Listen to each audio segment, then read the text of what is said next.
स्वागत आहे तुमचं स्वादांकुर किचनमध्ये। आज आपण बघणार आहोत ऑइल फ्री मटार कुलचा। हलक्या मसाल्याची आंबट तिखट चव आणि मऊ कुलच्याची जोड यामुळे हा पदार्थ नाश्ता, दुपारचे जेवण किंवा संध्याकाळच्या स्नॅक्ससाठी उत्तम पर्याय आहे। बघा, इथे मी दोन प्रकारचे तुम्हाला वाटाणे दाखवते। हे पिवळे वाटाणे किंवा पांढरे वाटाणे असे म्हटले जाते याला। हे भिजवून रात्री 6 ते 7 तास हे भिजवून मग फुलवलं जातं यांना। परंतु या ठिकाणी हे न वापरता आपण बाजारात फ्रेश आलेले हिरवे वाटाणे हे घेणार आहोत। काहीतरी ट्विस्ट पाहिजे की नाही रेसिपीमध्ये, म्हणून खरी रेसिपी तर या पिवळ्या वाटाण्याचीच केली जाते, परंतु आपण आज या हिरव्या वाटाण्यांची ही रेसिपी बनवणार आहोत। आता या ठिकाणी बघा, एक कुकर घ्यायचा आहे, त्यामध्ये हे वाटीभर वाटाणे टाकायचे आहेत। यामध्ये बरोबर 1 वाटी पाणी टाकायचं आहे। यामध्ये 1 चमचा मीठ टाकायचं आहे आणि सोबतच अगदी चुटकीभर हे सोडा टाकायचा आहे।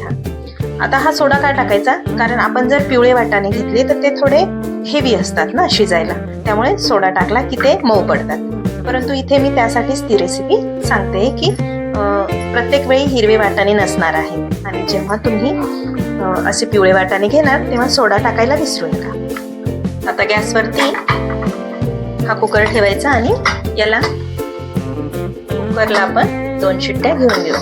जर या ठिकाणी जर तुमचे पांढरे वाटाणे असले तर तुम्हाला 4 ते 5 विसल घ्याव्या लागतील आणि आपले हिरवे वाटाणे यांना जास्त शिजवायची गरज नसते, याला फक्त आपण 2च विसल घेऊयात।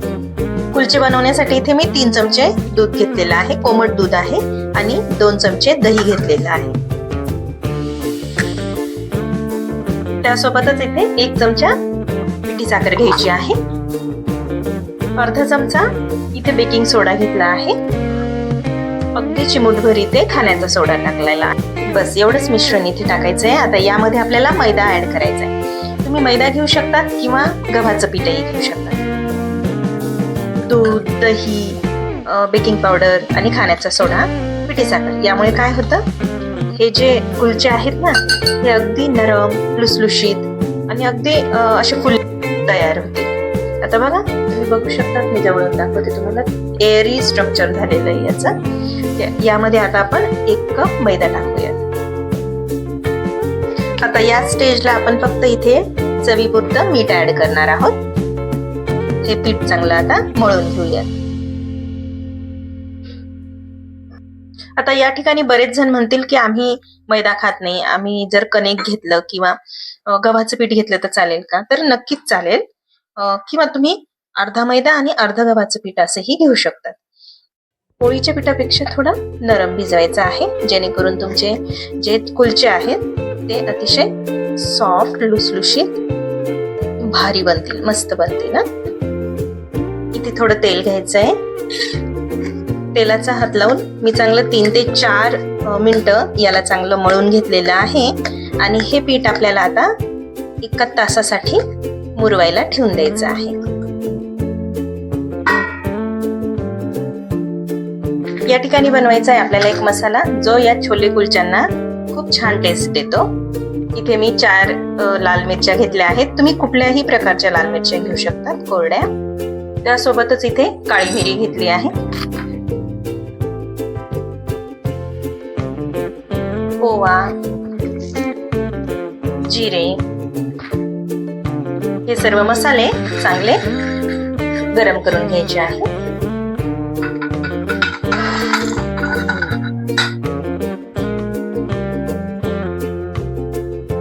बघा, या मसाल्याला आपण लो फ्लेम वरती भाजून घेतलं होतं आणि हे असं थोडं जाडसरच ते फिरवायचं आहे, जाडसर राहू द्यायचं आहे आणि या मसाल्याला तुम्ही खूप साऱ्या रेसिपीमध्ये यूज करू शकता। ही चटणी एका डब्यात काढून घेऊयात। आता आपल्याला एक हिरवी चटणी बनवायची आहे, त्यासाठी मी इथे पुदिना घेतला आहे, त्यानंतर मुठभर कोथिंबीर घेतलेली आहे, अर्धी वाटी पुदिना आणि अर्धी वाटी कोथिंबीर घेतली तरी चालेल, एवढे 2च वस्तू आपल्याला घ्यायच्या आहेत आणि ते आपण आता बारीक फाईन मिक्सर मधून काढून घेणार आहोत। हे बघा, यामध्ये भरपूर पाणी टाकून आपल्याला जरा ही चटणी पातळच हवी आहे, म्हणून मी इथे पाणी टाकते. अर्धा ग्लास मी जवळपास पाणी टाकलं आहे. हिरवी चटणी सुद्धा आपली तयार झाली आहे. एका बाउल मध्ये इथे काढून घेऊया. या ठिकाणी आता आपण आपले जे वाटाणे आहेत ते चेक करूया. मस्त शिजलेले आहेत वाटाणे. आता बघा, या ठिकाणी आपण जे वाटाणे घेतले आहेत ते असे अख्खेच्या अख्खेने ठेवायचे. त्याला थोडं मॅश करायचं आहे. त्याच्यामध्ये जर पाणी जास्त झालं तर तुम्ही पाणी काढून घेऊ शकता. ही सेम प्रोसेस आपल्याला पांढऱ्या वाटाण्यांसोबत सुद्धा करायची आहे. आता हे वाटाणे आपल्याला एका बाउलमध्ये काढून घ्यायचे आहे. आता या शिजवलेल्या मटारमध्ये मी ऍड करते आहे बारीक कापलेले कांदे, बारीक कापलेले टोमॅटो, बारीक कापलेली हिरवी मिरची. आता ही हिरवी मिरची तुम्ही तुमच्या चवीनुसार, टेस्टनुसार तुम्ही ऍड करू शकता. बारीक कापलेली कोथिंबीर. इथे अद्रक ऍड केलं आहे मी, परंतु लांब लांब कापलेलं आहे ते. यासोबतच इथे 2 चमचे चिंचेचा कोळ इथे मी ऍड करते आहे.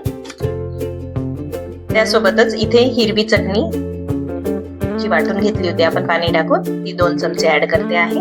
नंतर वाटलं तर तुम्ही अजून ऍड करू शकता. सोबतच मी इथे काही मसाले घेतले आहे. हा जो स्पेशल मसाला आता बनवलेला आपण तो घेतलेला आहे 1 चमचा. त्यानंतर इथे चाट मसाला, इथे काळं मीठ आहे, त्यानंतर गरम मसाला आणि लाल चटणी, हे सगळं मी ऍड करते आहे. हे सर्व मसाले ऍड केल्यानंतर इथे अर्धा लिंबू मी पिळून घेते. या ठिकाणी तुम्हाला आता तिखट, मीठ किंवा आंबट, गोड कशी चव लागणार आहे त्यानुसार तुम्ही मसाले कमी जास्त करू शकता. हे सगळं एकत्र मिक्स करून घ्यायचं आहे. आता यामध्ये मला थोडी हिरवी चटणी कमी वाटते म्हणून मी 1 चमचा अजून ऍड करते. 1 चमचा हा चिंचेचा पल्प आहे तो ऍड करते आहे आणि हे सगळं चांगलं मिक्स करायचं आहे.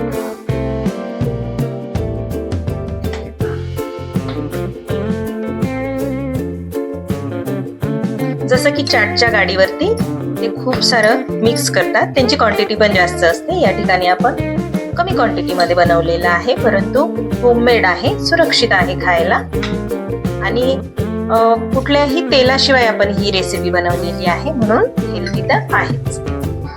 खूपच स्वादिष्ट आणि हेल्दी चटपटीत अशी ही रेसिपी आपली बनून तयार झाली आहे. आता आपल्याला बनवायचे आहेत कुलचे. या डोला 1 तास झालेला आहे आणि हे छानपैकी फुलून गेलेला आहे आणि मस्त मुरला गेला आहे. हे थोडं अजून आपण याला मळून घेऊयात आणि याचे कुलचे बनवायला घेऊयात.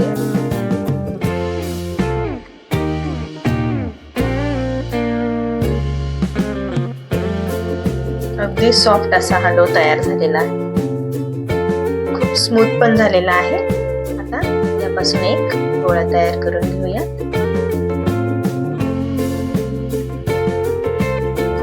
तुम्हाला हवं त्या आकारामध्ये तुम्ही लाटू शकता. मी इथे ओव्हल शेप मध्ये लाटून घेते. याच प्रकारे मी सर्व कुलचे बनवून घेते. तोवर तुम्ही पटापट चॅनलला सबस्क्राईब करा, लाईक करा आणि शेअर करा.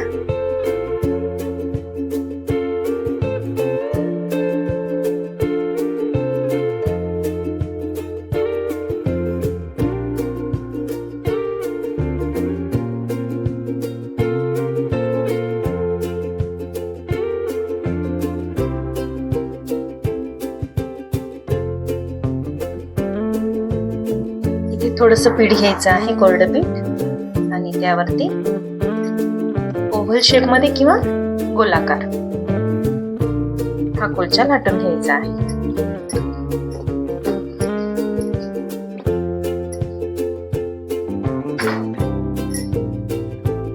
बघा किती नरम असा हा कुलचा तयार झालेला आहे. बघा, एका कपामध्ये 4 ते 5 कुलचे हे तयार होत असतात.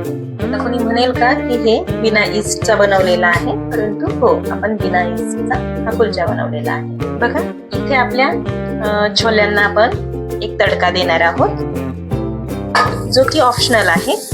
नाही दिला तरी चालेल, परंतु आपण इथे देऊन बघूया. इथे बघा बटर घेतलेलं आहे, त्या ठिकाणी लांब लांब चिरलेले आपण थोडे कांदे टाकणार आहोतच थोडीशी हिरवी मिरची आणि कोथिंबीर. हे चांगलं परतून घ्यायचं आहे. हा तडका पूर्णपणे ऑप्शनल आहे. तुम्हाला वाटलं तर द्या, नाही दिला तरी चालेल, ते छान लागतं.